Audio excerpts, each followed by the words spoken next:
Entre contadas. Entre contadas. Entre contadas. Entre contadas. ¡Ay, entre contadas! Entre contadas. Entrevistas a narradoras y narradores. Buenas tardes, noches, buenos días. Qué bueno que estamos nuevamente aquí en la pantalla para tener una entrevista entre contadas.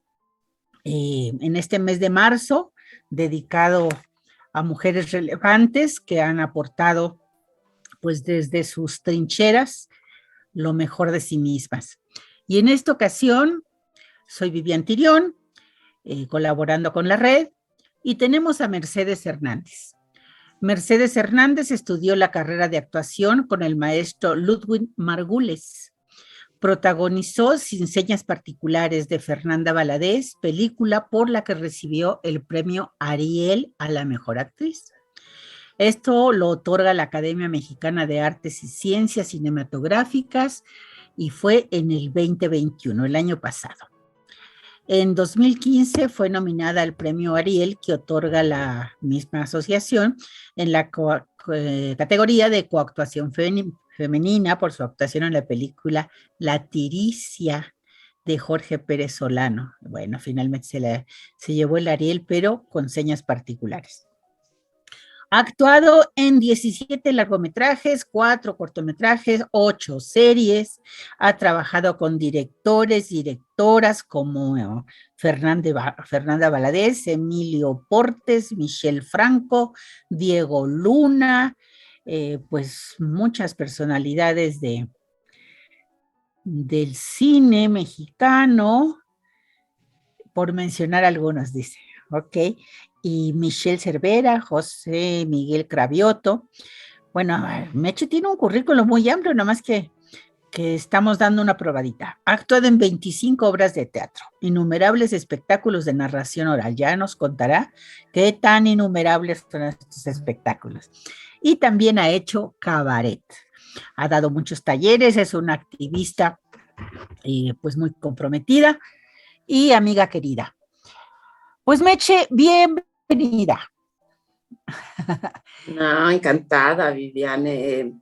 Cuando me invitaste, pues la verdad que me dio mucho gusto porque yo puedo decir que inicié mi carrera contigo. Entonces, es muy bonito pensar que uno se reencuentra después de los años y que la amistad sigue intacta y que hay que reconocer a nuestros maestros y las personas con las que hemos trabajado, que nos han enseñado, y pues totalmente puedo decir que soy tu pupila.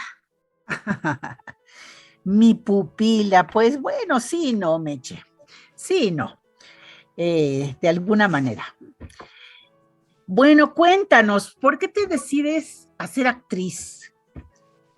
Primero que nada, porque fuiste actriz primero y luego ya narradora. A ver, ¿por qué decides ser actriz? De todo lo que hay que hacer en este mundo, a ver, ¿por qué? Pues yo tenía la inquietud, creo que secreta. Yo me daba cuenta que me gustaba ocupar el escenario, digamos, en la escuela, que decir el juramento a la bandera, que exponer en el salón, que explicarle a la maestra que alguien tenía un problema. O sea, me daba cuenta que me gustaba ocupar el escenario, ¿no? Pero no sabía que para eso se podía ser actriz, sino simplemente tenía una necesidad de expresarme. Después lo supe, pero era un camino que tal vez yo tenía que recorrer, de convencerme a mí misma de que eso es algo que yo podía hacer y a lo que me podría dedicar. Por lo tanto, anduve deambulando en otras labores. Por ejemplo, estudié literatura un tiempo en la UAM, estudié en la Universidad Pedagógica de Educación de Adultos, alfabeticé adultos, di clases, dejé de estudiar un tiempo, me dediqué a cosas sociales y políticas, pero llegó el momento en que pensé que estaba dejando que el tiempo se pasara y sí tenía que estudiar, porque no fui de esas alumnas. Hay actores autodidactas, que no fue mi caso. Yo sí sentía que necesitaba la validación de una escuela. Entonces me busqué la escuela que creía que era mejor para mí y entré al Foro Teatro Contemporáneo a los 27 años, cosa que era grave porque mis compañeros tenían 20, 19 años. Pero después me di cuenta que también podía ser algo positivo, ¿no? Porque entonces yo había vivido cosas que ellos no, y yo me podía pagar mi escuela, y ya fue como, yo digo, en resumidas cuentas, que fui al encuentro de mi destino. Pero había que activar la maquinaria para ir a encontrar el destino, que de todas maneras ahí estaba, y fue a través de la escuela como me decidí. Qué bueno. ¿Y te costó trabajo conseguir papeles, hacer una carrera en esto? Sí, me costó muchísimo trabajo. Al principio, saliendo de la escuela, empecé a trabajar inmediatamente en 2 montajes muy importantes, muy grandes. Uno fue un Macbeth que dirigió Jesús A. Rodríguez, con un elenco espectacular en el Teatro Julio Castillo. Yo hice una de las brujas de Macbeth, entonces empecé a ganar dinero como actriz, dimos más de 100 funciones, una maravilla. Y estuve en otra obra también, en Las 1000 noches y una noches, en el Teatro El Galeón. Pero después de eso ya no tuve nada. Entonces es horrible porque yo ya había decidido vivir de la actuación, había quemado las naves, había dejado mis trabajos que tenía antes, y entonces me vi en una situación complicada, que fue afortunada porque eso me obligó a buscarme la vida. O sea, ya no había para atrás, ¿no? Ya había salido de la escuela y ahora quería vivir de actuar. Entonces busqué la manera de acercarme a diferentes compañías, pero tú lo sabes, Vivian, que es un ambiente celoso y muy cerrado. Tienes que ser parte de alguna compañía, tienes que ser abrigada por un grupo, porque hay sobrepoblación de actores y de actrices. Entonces, si tú no eres de un grupo, pues nadie te llama. O tienes que tener dinero y producirte tú misma tus obras, cosa que no era mi caso. Entonces fue sobrevivir. Sí pasaron como 2 años de pura sobrevivencia, o sea, de no vencerme Pero mira, volví a hablar con mis papás, yo ya no vivía con ellos ni nada, y me acuerdo que mi mamá me dijo que si ya no tenía para comer de plano, pues me regresara a vivir con ellos. Y yo pensé que era maravilloso tener a unos papás que te dicen, mira, si te va muy mal, muy mal, muy mal, pues te regresas. Y digo, ay, qué bien, ¿no? Y entonces eso pues ya me hizo seguir adelante. Y no me regresé. Qué bueno, qué bueno. ¿Y es ahí donde entras a la narración oral o por qué entras a la narración oral como una alternativa? Sí, yo creo que en parte de esa crisis fue porque yo vi narradores, bueno, vi a Moisés Mendelevich, nuestro Moy, que extrañamos tanto, en una feria del libro, y dije, pero ¿qué está haciendo este hombre? ¿Cómo es posible que este hombre esté haciendo tanto con tan poco? Porque ahí no había nada, solamente él con su enorme presencia y un micrófono, pero no había escenografía, no había luces, no había utilería, no había vestuario, caracterización, no había tramoya, solo había un montón de niños que estaban encantados. Y entonces yo ahí vi una oportunidad, porque dije, si yo no tengo nada, como este narrador, podría tal vez aprender y hacer lo que él hace. Entonces sí fue un momento de crisis y de oportunidad. La narración se me presentó como una alternativa enorme. Después me di cuenta que era dificilísimo, porque al no tener todo eso, pues tenías que tener mucho talento, ¿no? Claro. Es la verdad. Sí, sí, sí. Es una ventaja y una gran responsabilidad también, porque no tienes en dónde apoyarte. Eres tú y tú, ¿no? Exactamente, exactamente. Uh-huh. Y entonces, bueno, ¿dirías que la narración oral le aportó a tu formación de actriz o al revés, tu formación de actriz te facilitó la narración oral? No, pues esa es la pregunta del siglo para mí, porque cómo saberlo, ¿no? Yo creo que la narración me aportó en mi formación de actriz porque aprendí algo que se llama economía de medios, que muchos maestros han planteado. Por ejemplo, Yoshio Ida plantea, Yoshio Ida y Brook plantean la economía de recursos en el espacio vacío. Es decir, tú tienes un espacio vacío y al tenerlo, tu cuerpo tiene que habitarlo y generar y hacer como un mago que todo vaya apareciendo.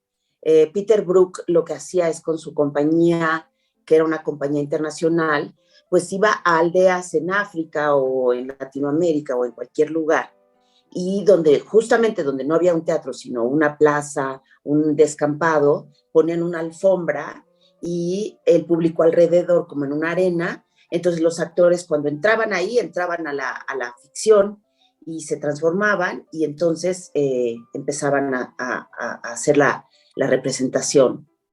Y se demostraba que entonces tu cuerpo tenía que crecer, tu voz tenía que crecer, tu contacto con el público tenía que crecer, tus recursos vocales tenían que crecer. Y era pues muy exigente porque el público así, si no está interesado, se levanta y se va. No es un teatro donde se guarda la compostura y se ha pagado un boleto.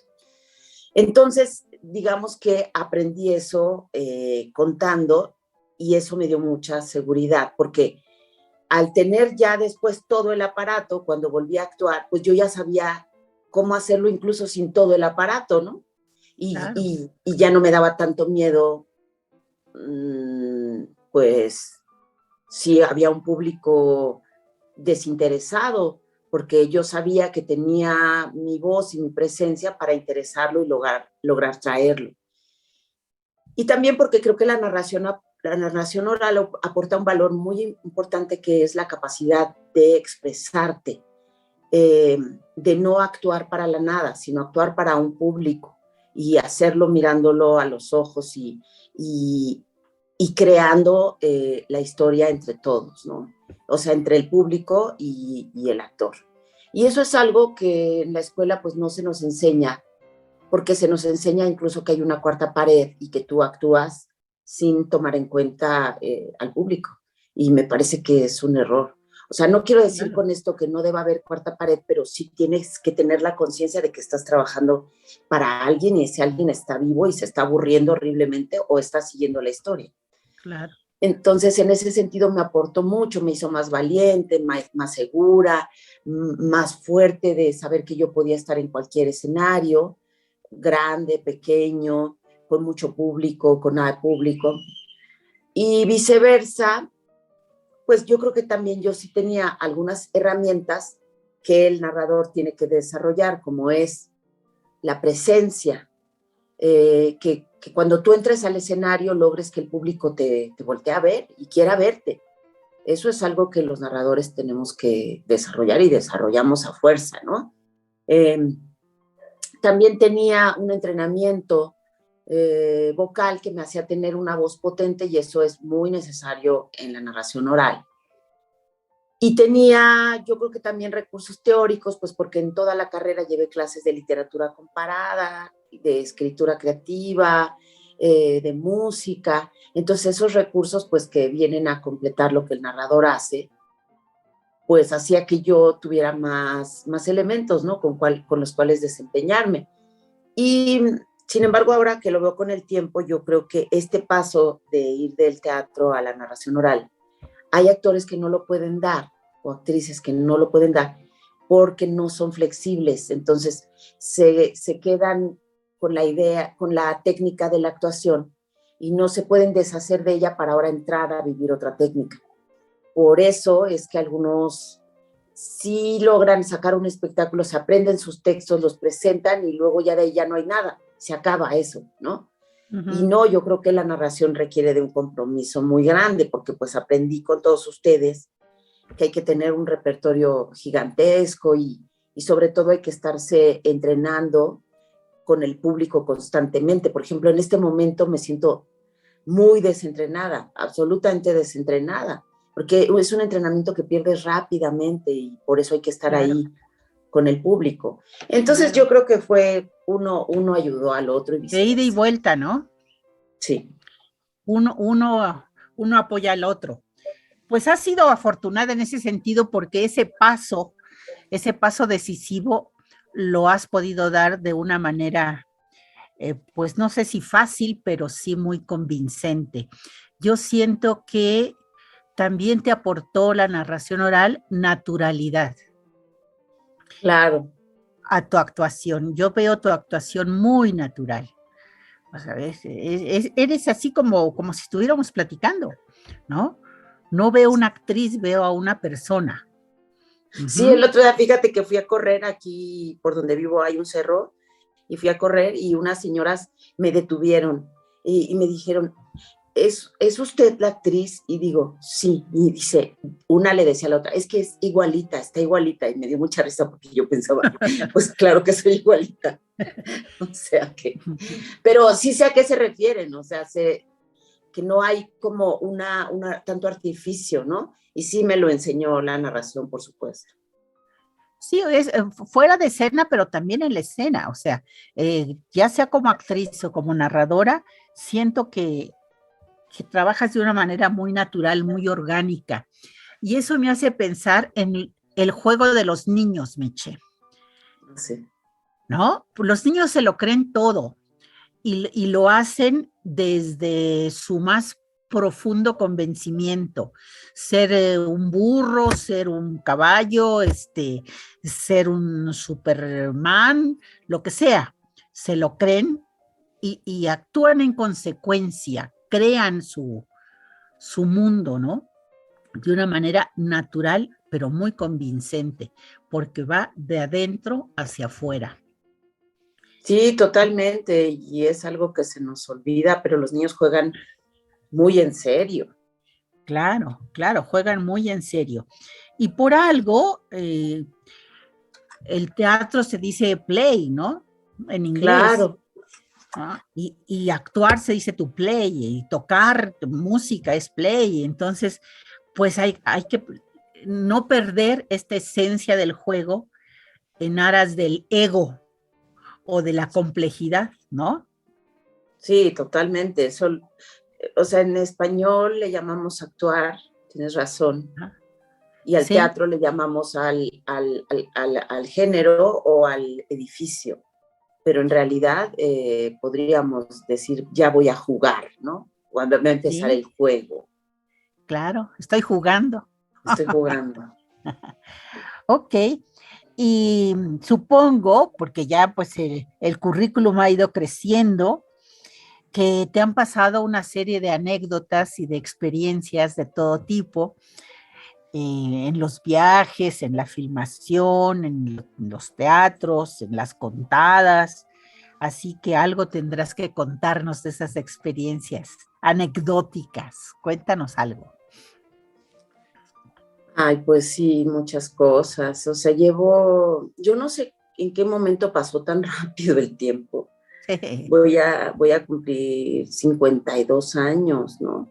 Y tengo de carrera, pues sí, tengo 22 años. Debería tener más, pero como te digo que empecé mayorcita, tengo 22 años y no sé, por ejemplo, me acuerdo ahora mismo en el Museo de Culturas Populares, presenté mi espectáculo Geografía Personal.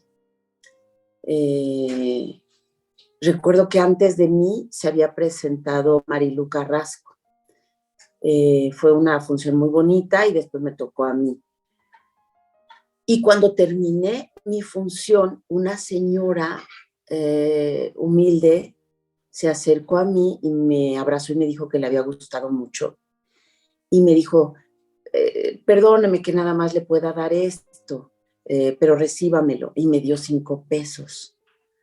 Y entonces me conmovió muchísimo y le dije que muchas gracias, pero que no era necesario. Me dijo, acéptemelos, por favor, es que no traigo más. Y le dije que no era necesario, en verdad, porque yo tenía un sueldo que la Secretaría de Cultura me pagaba, y ella no lo podía creer, o sea, como que, sí, como que le parecía como tiene un sueldo, y entonces se fue contenta, ¿no? Contenta de que yo me pagaran por lo que hacía, y de que yo sentía la responsabilidad de explicárselo, porque yo no quería que ella creyera que yo le estaba rechazando ese apoyo, ¿no? Pero pues tampoco claro. tenía que recibirlo porque yo realmente tenía un sueldo. Pero me conmueve mucho que la gente vea esta labor tan sencilla, que dice, voy a aportar, voy a dar algo para que esto siga, ¿no? Pues eso, y pues contrario a algo tan sencillo como eso, pues no sé, te podría decir que el año pasado me invitaron a un festival en Miami. Bueno, es que el De hotel era la cine, festival cosa, de cine. festival de cine, Ajá. el hotel era la cosa más lujosa, así que dije, wow, ¿no? Uh-huh. Y pues grandes actrices, las divas del cine mexicano, estaban inaugurando una exposición de cine, de fotografías de las ganadoras del Ariel. Por eso me invitaron, porque yo he sido la más reciente ganadora. Ajá. Y entonces de pronto empiezo a ver la exposición que empezaba con María Félix y terminaba conmigo. Yo dije, pero ¿qué es esto? O sea, ¿cómo es posible que yo, ahora, o sea, como es una broma, pero no es una broma, y hay que comportarse de manera que no es una broma, pero sí parece una broma, porque si me lo hubieran dicho hace 20 años, yo me hubiera reído muchísimo. En Claro. fin, hay anécdotas. Y María Félix también se hubiera reído muchísimo. O se hubiera enojado y hubiera aventado madres. Como era ella, ¿no? Pues sí. Claro. Así es. Así es. Cosas que pasan. ¿Te acuerdas de la temporada que hicimos en el Museo de Arte Popular? Con este montaje que hicimos para el bicentenario de anécdotas de Doña Josefa y de Hidalgo, ¿no? Claro, se llamaba Latidos del Corazón. Latidos del Corazón. ¿Quién sabe qué de la historia? Sí. ¿Y tú eras Doña Josefa? No, yo hablaba por Doña Josefa, tú por Miguel Hidalgo, sí, creo. Sí. Pero bueno, yo me acuerdo que te ponías un delantal negro en uno de los cuadros, sí, y eras pero era medio delantal nada más de enfrente, ¿no? Como de muñequita que se pega el vestuario, ¿no? Y era para hacer la escena esta de cuando la encierran a Doña Josefa. Y pega con el zapato y todo. Sí. Pero luego no sé por qué llevaste tú, creo, o yo ya no me acuerdo bien, un juego de té, uh-huh, de tacitas pequeñitas, y entonces nos pusimos como a jugar a las... pues, ¿cómo se llamaban estas reuniones que hacían? Las tertulias literarias, que eran como el camuflaje de la cuestión histórica, ¿no? Urgente. Del levantamiento, exacto. Y entonces nos pusimos a jugar, y tú servías las tacitas y no sé qué, y hacías como que servías y se las ibas dando a las personas del público para que nos acompañaran.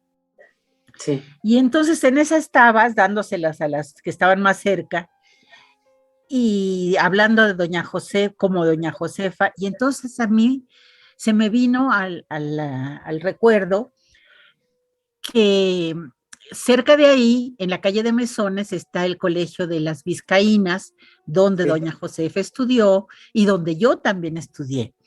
Claro. Y entonces lo digo en voz alta, digo, qué cosa, que aquí cerca está el colegio donde Doña Josefa estuvo tantos años interna y ahí mismo estuve yo. y ahora estamos aquí. Y una niñita dice, ay, y jugabas mucho con ella. Y me quedé así como que, ay Dios, claro, porque el tiempo para los niños pues no sé cómo lo toman, ¿verdad?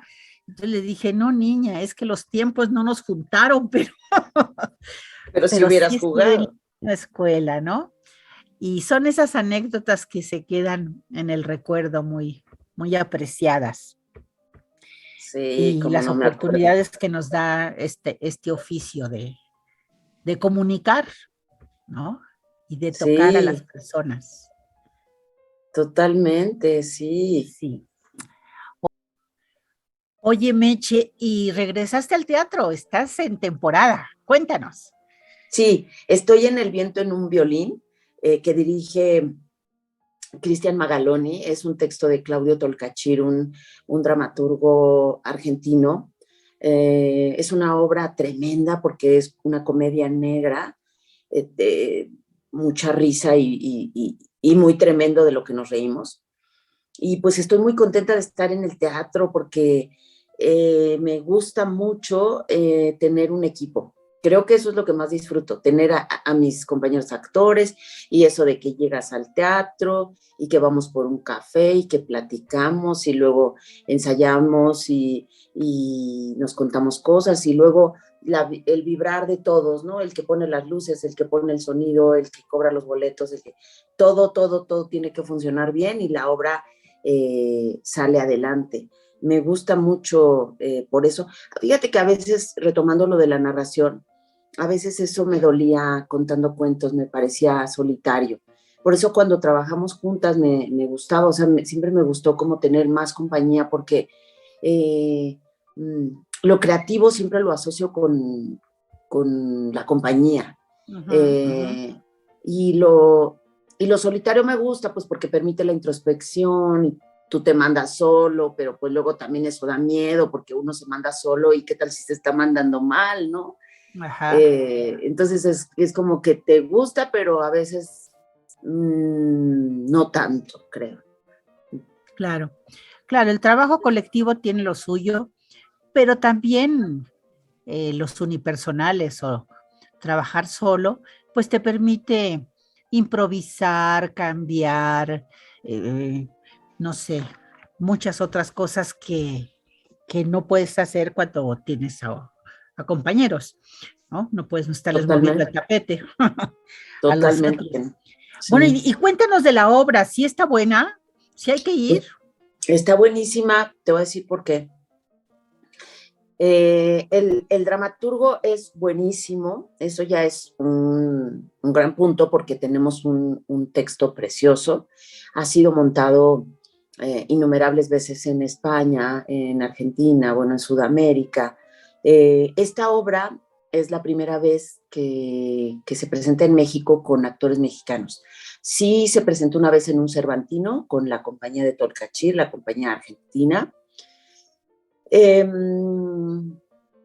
el elenco es muy bueno, son actores muy comprometidos y de mucha calidad. El director es joven y eso le da a la apuesta una calidad de mucha frescura. La escenografía la hace Jesús Hernández, que también es un gran escenógrafo e iluminador. Pero sobre todo también yo diría el tema.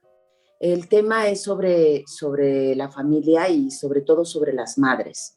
Cómo las madres, intentando siempre hacer lo mejor, pues no siempre nos sale. Es más, casi nunca nos sale. Y damos la vida por nuestros hijos, pero los hijos tienen su propia vida. Entonces creo que ahí está el error, ¿no? Que nosotros decimos, pero es que ¿por qué? Pues ¿por qué? Porque ellos no piensan como nosotros, pero es muy doloroso eso, porque nosotros ya hemos vivido las cosas y queremos lo mejor para ellos, pero ellos tienen que vivirlo, entonces Sí, es duro. sí, tienen que experimentar lo suyo en su momento y a su tiempo, ¿no? Pero no es fácil, tienes razón. Yo que tengo dos, platícamelo. Pues yo tengo uno y a veces pienso que hasta es más difícil porque tú, Viviana, aunque sea por lo menos, dices, bueno, Emi hace esto pero ¿cómo se llama tu otro hijo? Pachi, Francisco, ajá, Pachi. ¿no? Mira, Emi hace esto, pero Pachi hace esto, ¿no? Emi es bueno para esto y Pachi para esto otro. Pero yo que estoy mirando así a uno solo todo el santo día. Yo te lo dije, Meche, yo te lo dije, por lo menos 2, pero no me hiciste caso. Ay, Vivian, sí, me arrepiento. Bueno, oye, Meche, pues te iba a decir, bueno, siempre hay tiempo, pero creo que ya para eso ya no hay tiempo. No, todo en su momento. No, ya imagínate. No, Ya solo que adoptaras y creo que ni así. Pues ahora voy a adoptar otro perrito, nada más. Bueno, oye, vamos a platicar un poquito del movimiento de narración oral en México. Tú no sé qué tan cerca estés últimamente, pues con eso de los premios y las películas y todo eso, creo que te has alejado un poquito, pero ¿cómo percibes la narración oral en México ahora? Más mujeres, algunos hombres, ha mejorado, se ha estancado. ¿Cómo la ves? Pues mira, sí tenía una visión, creo, más real antes, sobre todo cuando viajaba, porque los viajes, los festivales de narración te dan mucho idea de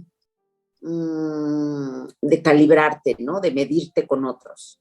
Y por eso es importantísimo salir y viajar, porque te das cuenta incluso si el lenguaje que usas, las historias que cuentas son universales y pueden tocar a otros públicos.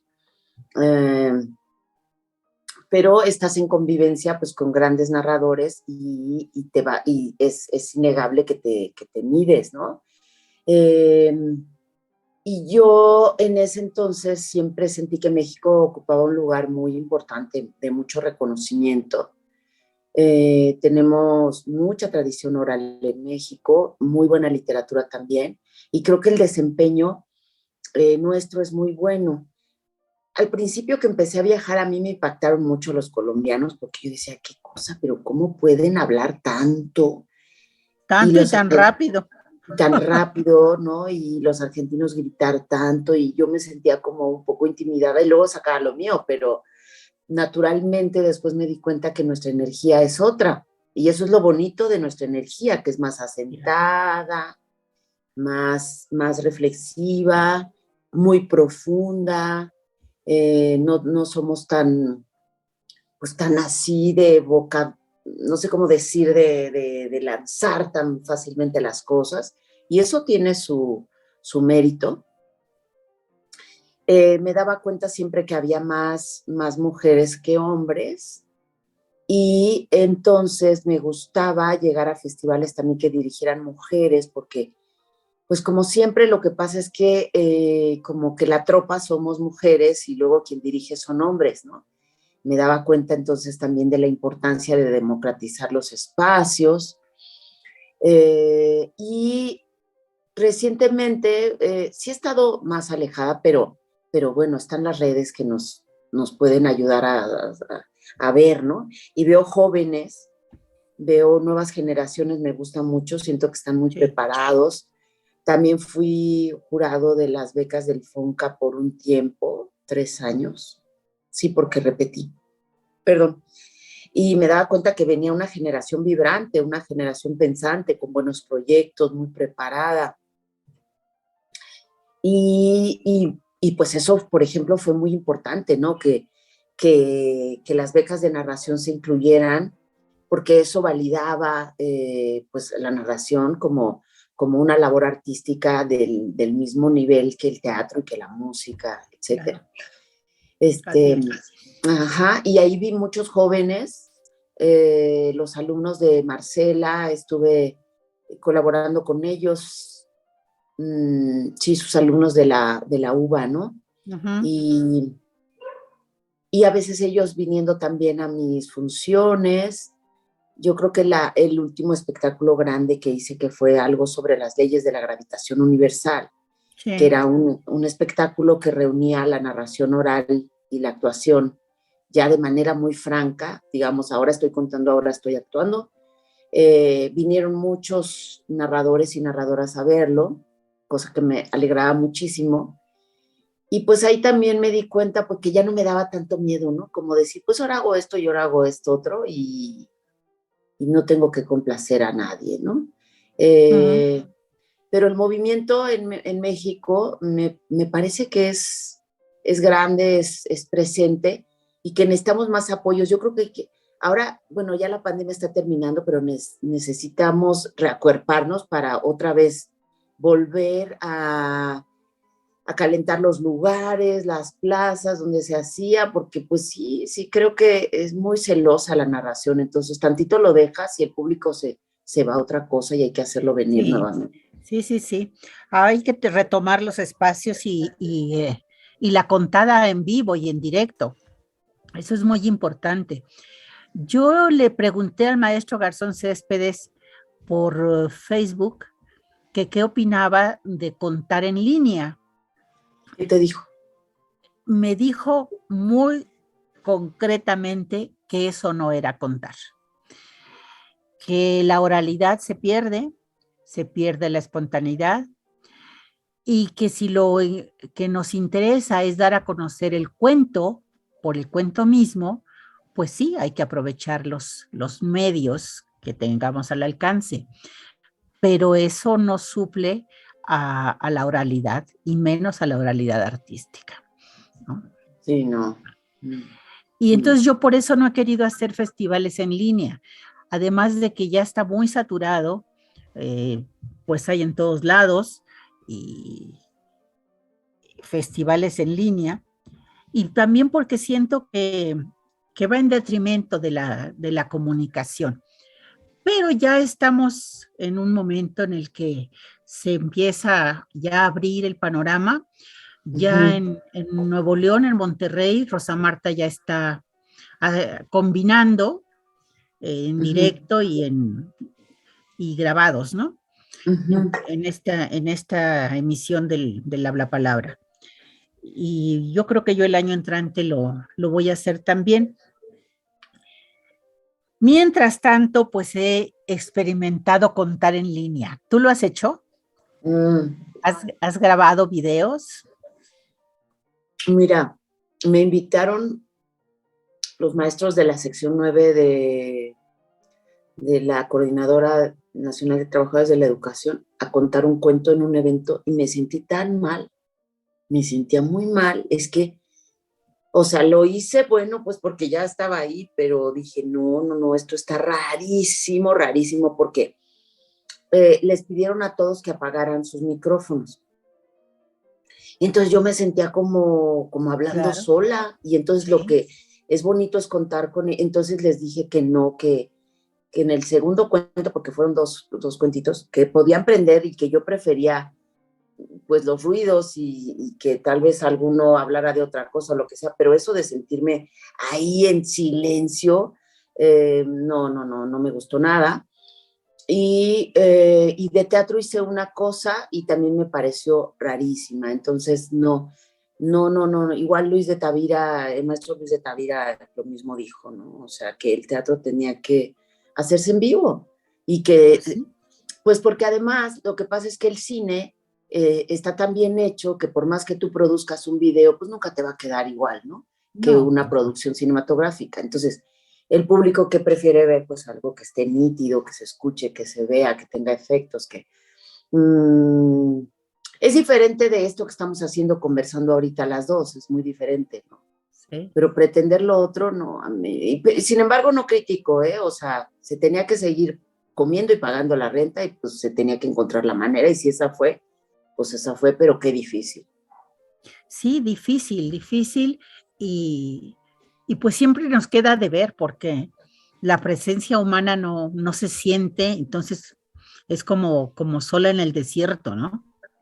Y contando para nadie, con nadie, no hay réplica, no te puedes apoyar en la mirada, en la gestualidad, como, no sé, muy endeble esta línea de comunicación, que se tiende muy frágil, siento yo. Por eso yo no hice festivales, porque no, no me gusta esta cosa. Pero Meche, ahora sí tenemos que contar en línea. ¿Qué crees?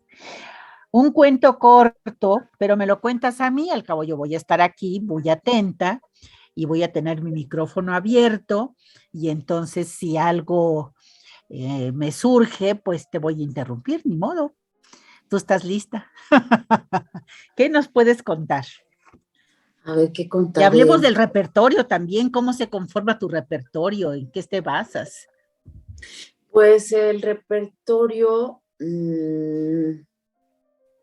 con el tiempo entendí que era mejor tener un repertorio amplio de tradición oral que de literatura. Pero para los unipersonales sí me gustó mucho contar literatura, cosas adecuadas a lo que yo eh, Al iba, tema, ¿no? sí, al tema. Me acuerdo uno que hice que se llamaba, no me ¿El de tu acuerdo cómo se papá? llama. No, otro que hice en el juglar, que era sobre 4 emociones. Entonces contaba un cuento de miedo, un cuento de enojo, un cuento de tristeza y un cuento de alegría. Y ahí traté de encontrar el cuento de la tristeza. Es más, el de que contaba de tristeza se llama Tristeza y es un cuento de Chekhov tristísimo. Es el cuento Mm, más triste que yo he leído en mi vida. mm. Pero cuando traté de encontrar el de alegría, pues no encontraba un cuento que realmente pudiera hacerme sentir la alegría plenamente. Entonces un amigo me sugirió que mejor yo lo escribiera y escribí de cuando me compraban zapatos nuevos, ¿no? Cuando podía estrenar zapatos nuevos y la inmensa alegría que me daba tener unos zapatos nuevos y que todos los niños me los vieran. Hasta me gustaba que me pisaban y me decían que si estaba estrenando, ya es que los niños te pisan, ¿no? Sí. Entonces, porque lo que quieres es que todos se den cuenta que tienes unos zapatos nuevos y bailaba con esos zapatos, en fin. Descubrí muchas cosas al hacer ese espectáculo, de cómo hay temas más difíciles de retratar. Yo creo que la alegría es algo tan personal y se manifiesta de manera tan especial que es difícil encontrar cuentos que reflejen mucho la alegría, por lo menos lo que para mí significaba la Claro, alegría, ¿no? claro. Eh, pero bueno, a ver si me acuerdo, te contaré de una partecita del espectáculo llamado Geografía Personal, que es un espectáculo que hice precisamente gracias al apoyo de una beca del FONCA y que hice en memoria de mi papá. Lo que yo hice fue hacer un viaje al pueblo donde mi papá había nacido y crecido para investigar eh, dónde había jugado, con quién, a qué jugaba.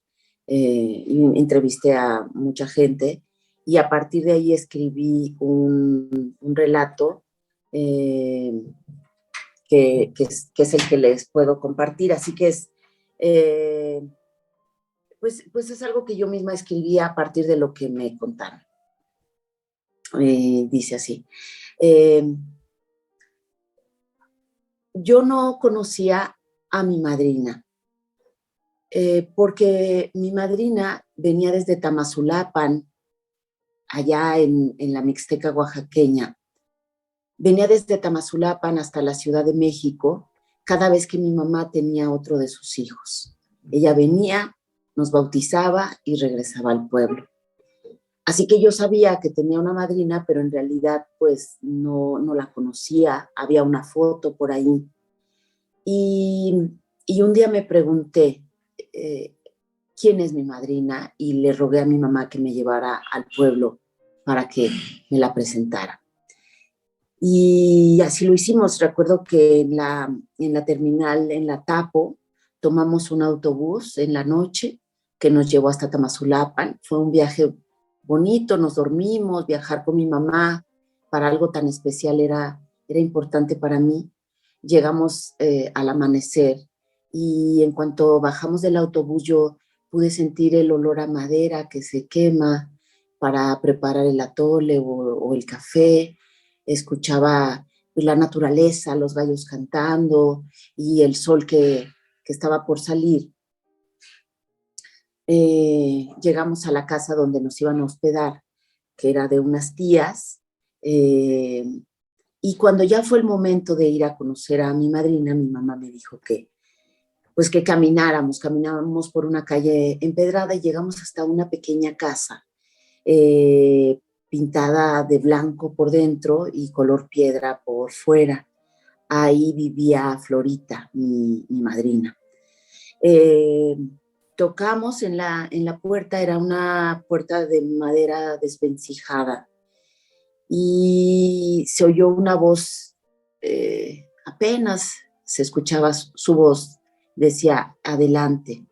Entramos y había una camita individual pegada a una de las esquinas de aquella habitación. Recuerdo muy bien que había un sagrado corazón de Jesús colgado en la cabecera. Ella tenía varias cobijas, su cuerpo era pequeño porque tenía ya 94 años. En su habitación había varias sillas de madera pegadas a las paredes, como esperando que recibieran visitas. Entonces entramos, mi mamá la saludó, le dijo, comadre, vinimos a verla, comadre, cómo ha estado, y ella pues se quejó de la salud, de los años, y dijo mi mamá, aquí le traigo, comadre, a su ahijada.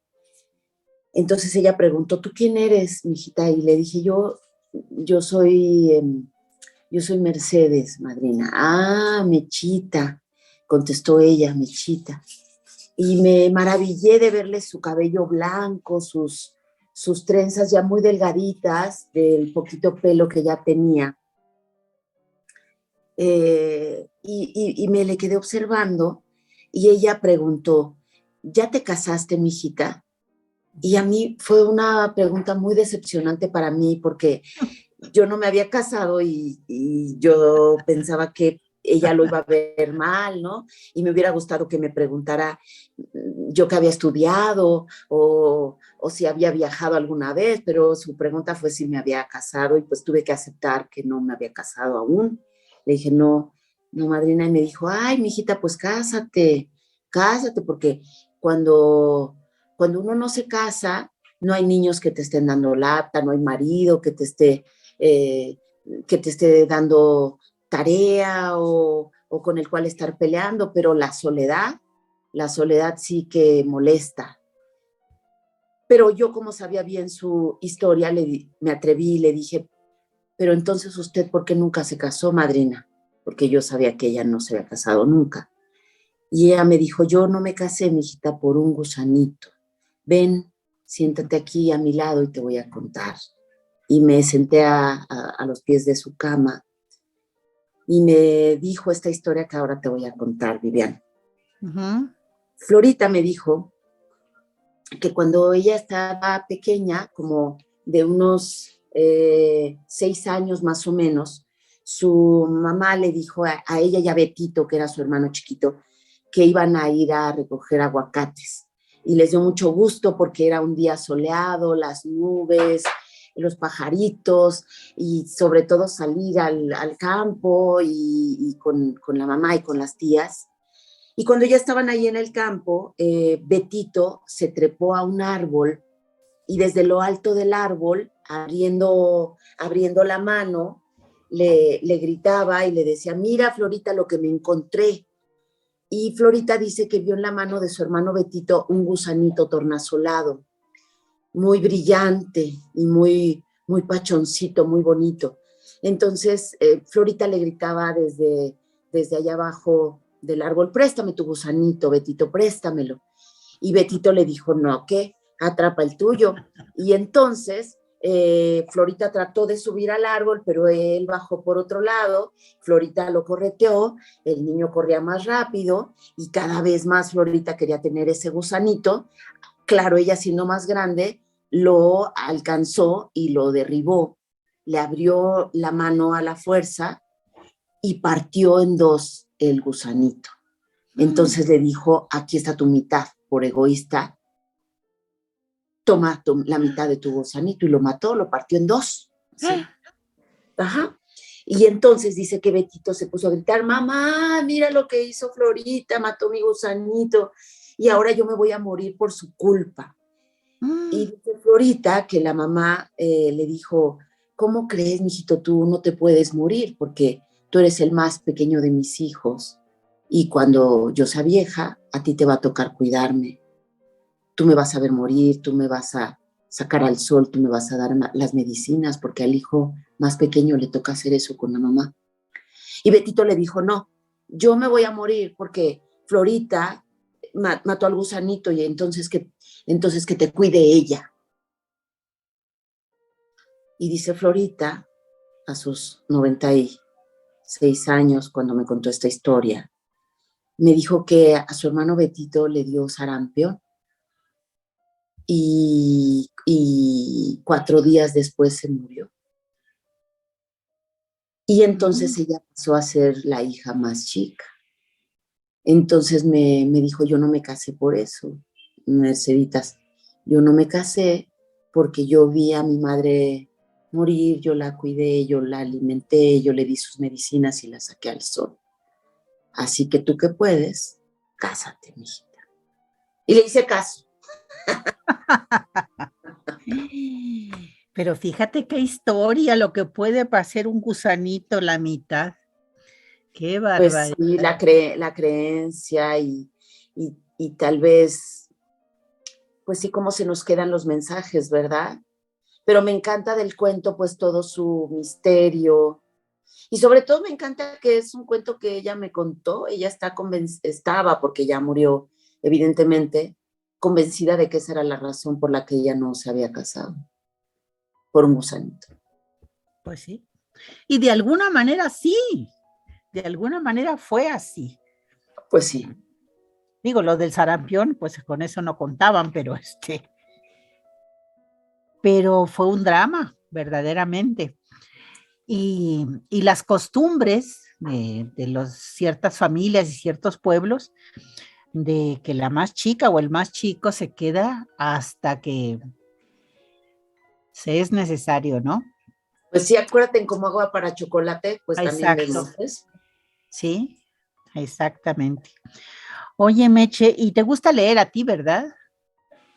Eres lectora. Pues, sí soy lectora, Oye, pero no como tú, porque tú sí que eres viciosa. Ay, no, pero es un vicio bueno. Bueno, pues es mi oficio también. Mira, yo sí leo, pero tengo que aceptar que recién lo estoy retomando más, porque yo fui víctima, yo creo, pues de las redes sociales, de lo digital, que me empezó a quitar mucho tiempo, ¿no? Quita mucho tiempo. Quita mucho tiempo, porque ahora vas al baño, te llevas el celular. Vas en un taxi, te sacas el celular. Y antes sacábamos un libro. Entonces Lo estoy haciendo muy consciente, y ahora estoy retomándolo mucho porque me avergüenzo de haber caído en las garras de las redes sociales, y ya basta, ya hasta me puse un límite en mi celular. Entonces me dice, ya se te acabó tu tiempo y ya. Eso está muy bien, Meche. Que sirva de ejemplo, porque no está bien usarlas y aprovecharlas, pero no a costa de dejar de leer. Hay tanto que leer. Y es que hay que leer libros, porque sí leemos en las redes sociales, pero solo son artículos, pero eso no, hay que profundizar para conocer los temas a fondo. Pues yo te recomiendo El infinito en un junco, de una española, Irene Vallejo. Súper libro, historia de libro antiguo y de la civilización griega para acá, todo lo que ha influido en el mundo, esa cultura. Y además escrito deliciosamente, bien documentado. Y además salió ya la versión económica, porque estaba en 800 pesos, ya tenemos la de 400. Sí, que es la barata. pero Qué vale bien. la pena, Meche, no te quedes sin leerlo, te acordarás de mí. Ok, lo haré, así lo haré. El infinito en un junco, Irene Vallejo. Va a ser un clásico si es que no lo es ya. Tiene traducciones a 40 idiomas y en fin, Ah, eso, sí, sí, en tiempo récord. ya lo estoy anotando. Ajá, sí, léelo y te va a gustar, verás. Ujú, Además es como necesario leerlo, tener ok, esa información y también contado. Habla mucho de la narración, de los cuentos, las mujeres y las historias, de cómo tiene que ver esto de hilar, anudar, todos estos términos que se usan en la literatura y que tienen que ver con el tejido y con la labor femenina, ¿no? Y que se, pues, se empalman unos con otros. Y también me acuerdo que te gusta guisar y que eres buena para hacer paella y para hacer mm. tamales y para hacer chiles en nogada, que me debes unos chiles en nogada desde no sé cuánto. ¿Eso se lo heredaste a tu mamá?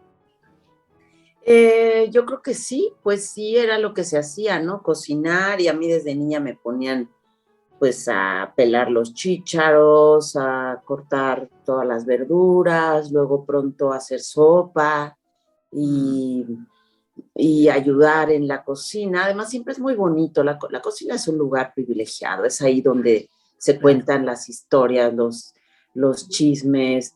Las intimidades también. Claro, y sí me gusta, claro, me gusta cocinar, me gusta mucho, me gustan tener invitados. Ahora que nos cambiamos de casa, ahora vivo en Iztapalapa, cerca de la alcaldía, tenemos una terraza muy bonita, muy grande, y digo, uy, ¿por qué nos cambiamos ahora que no se puede, no nos podemos juntar tanto, ¿no? Por la pandemia, pero bueno, ya estamos saliendo y vamos a hacer grandes comidas como antes. Hay que hacer una comilona de esas buenas. Eh, Oye, ¿y cómo te quieres despedir, Meche, de esta entrevista entre contadas? ¿Qué me faltó preguntarte? ¿Qué le quieres decir a las compañeras y compañeros que vean esta entrevista en unos días, en el mes de marzo?